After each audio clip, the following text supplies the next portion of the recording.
Wizz app not working. Hey guys, welcome back to our YouTube channel and let us get started. First of all, make sure that your Wizz application is updated. So head over to your Play Store and at the top search bar, type in Wizz.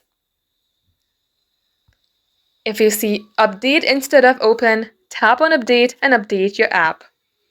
Once you have done that, head over to your settings and scroll below onto apps. Here again, search for Wizz. And under usage, you will see storage option.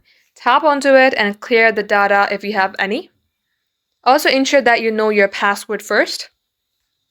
Once done, head over to your home screen and see if this fixes your app not working problem. If you are still facing that same problem, then long tap onto your application and tap on uninstall and tap on OK.